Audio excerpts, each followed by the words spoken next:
Konnichi, what's up guys? Welcome to the last big event of the year, Wrestle Princess 3. There have already been two other Princess events this year, Grand Princess and Summer Sun Princess. So Wrestle Princess 3 not only has to live up to the two prior Wrestle Princess shows, but also those two as well. So let's run down the card and see what's in store. To start, we have a tag match of Moka Miyamoto and Juria Nagano versus Arisu Endo and Kei Toribami. Juria can only make appearances every once in a while due to her busy schedule, but she does team often with Moka when she can, the two sharing similar backgrounds in karate. And while my girl Moka Miyamoto doesn't have the best win-to-loss record for this year, she does have wins over every person in this match. Their opponents have been having a hard time as of late, despite both being in the promotion for around 2 years now. And Arisu's bid for tag titles with her partner Suzume, the two have not moved up the rankings as much as perhaps they would like. A win to start off the show could change that going into the new year. After that is a six-man tag of Aja Kong, Raku, and Palm Harajuku versus Rika Tatsumi, Yuki Aino, and Max the Impaler. Tokyo Joshi Pro Wrestling may have made a mistake in letting Max the Impaler into the promotion. Not even Palm Harajuku could stop Max, and now it seems they can appear anywhere, anytime, uncontested. The standard protocol for this is to bring in a bigger monster to take care of the other one. Enter Aja Kong, who is always around when Tokyo Joshi need her most, but the loss of life and property damage that would occur if both these giants were to clash unrestrained would be too much, even for cyberfight's deep coffers. So each monster has been given a set of wranglers to protect the audience. Aja has been given Raku and Palm, who she seems to get along well with, and Max has been given Rika and Yuki Aino, who Max seems to have taken a liking to, probably because of Rika's bloodlust and Yuki's rejection of humanity. That being said, Palm may still be suffering PTSD from their last singles match with Max, so that could be a problem. This whole problem could have been sorted out if Tokyo Joshi's resident kaiju was not busy with the main event.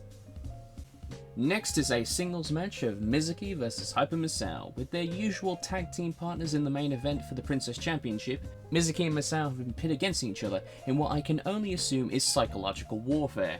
Should your partner fall earlier in the show, could that be a bad omen for what's to come? Or perhaps a chance to claim something bigger later on? Misao and Mizuki's last singles match took place in 2018, with Mizuki being the victor. A lot has changed since then, so perhaps Misao can even the score. After that is another six-man tag of Yuki Kamifuku, Mihiro Kiryu, and Haruna Neko versus Naoki Kata, Yuna Manase, and Yoshiko Hasegawa.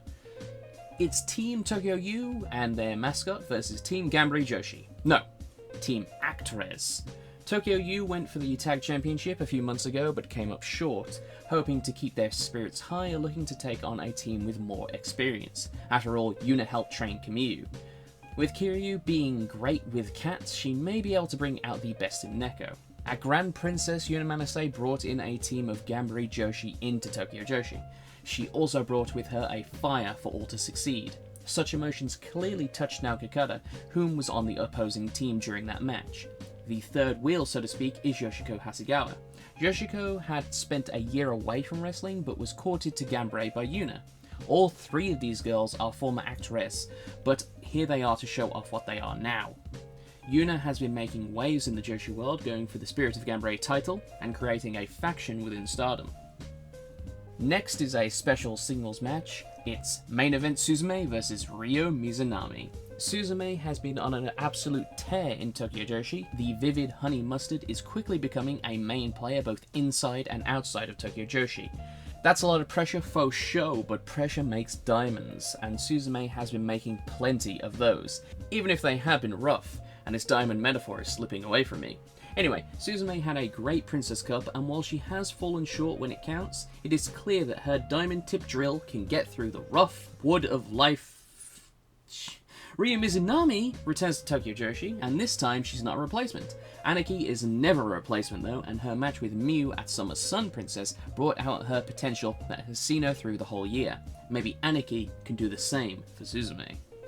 Then is a special tag match of Miyu Yamashita and Maki Ito versus Riho and Hikari Noa. Riho and Hikari Noa recently faced off at the TGS exhibition matches, which I hope eventually get uploaded somewhere. Hikari seems to be making a habit of facing and teaming with previous AEW Women's Champions. maybe that is leading to something. The tag match is a little complicated with feelings, so allow me to provide a handy diagram. So, Miyu and Ito are 1-2-million, a established tag team. Riho and Hikari are teaming after matches at TGS. Hikari has beef with Ito after Ito beat Hikari for the international belt. Riho and Miyu both have 4 letters in their name, so I hope that clears that up. But Riho is a legend in the Joshi scene, a veteran of 16 years, even though she's younger than Miyu. When Tokyo Joshi Pro Wrestling was starting out, Miyu was the ace, but she was a little fish in the sea of Joshi world of large. That was then, this is now, and she has become a talking point in the Joshi world for sure. Beating Riho could be a step to etch her name in Joshi legend. After that, it is your first title match for the International Princess title. It's Alex Windsor versus Miyu Watanabe. The Windsor shock occurred this summer when the self-professed ace of Eve won the She-1 and made claim to the international title by beating Maki Ito, taking the belt overseas the second time this has happened to Ito. Not even an unexpected match against Hikari Noa could get the belt back to Japanese soil, and so the belt remained in the land of grease and rain. Around the same time, Miyu Watanabe had a fire lit inside her.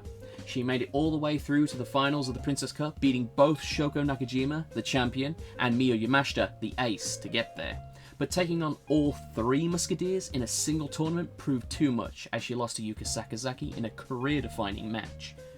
But the Princess of Swing bounced back, defeating Suzume in a #1 contenders match for the international belt. Miyu has all the support behind her going into this match. Now it's just a case of capitalizing on it. Next is a tag match for the Princess Tag Team titles with Saki Akai and Yuki Arai versus Rhea O'Reilly and Nightshade.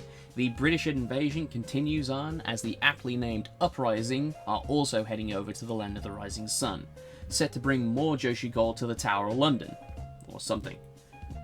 With travel easing up, even Tokyo Joshi are sending wrestlers back and forth like they are making up for lost time. With Hyper Misao and Miyu soon to challenge in the land of the rising battered Spam Fritter, this will be the next step in Yuki Arai's progression as a wrestler. She has already won and defended a championship with her partner Saki Akai, now she has to do so against foreign talent. Finally, it's your main event for the Princess of Princess Championship. It's Shoko Nakajima versus Yuka Sakazaki. A rematch from earlier in the year, at Cyberfight Festival, Yuka and Shoko fought it out for the championship. The two pushed each other to their absolute limits, but Shoko was able to hold out long enough to win. After the match, it looked like there was unfinished business between the two, and that a true victor was to be decided. Yuka lost her second title reign in her eyes unjustly after the referee stopped the match to her final title defense, thus giving the belt to Rika Tatsumi. Yuka went on to win the tag titles from Bishigun before losing them later this year. Now she has no distractions and can focus on getting her belt back. She charged through the Princess Cup like a woman possessed. Nothing was going to stop her from reclaiming her title. While it was Shoko victorious at Cyberfight Festival, it was Yuka that defeated Shoko the last time she was champ.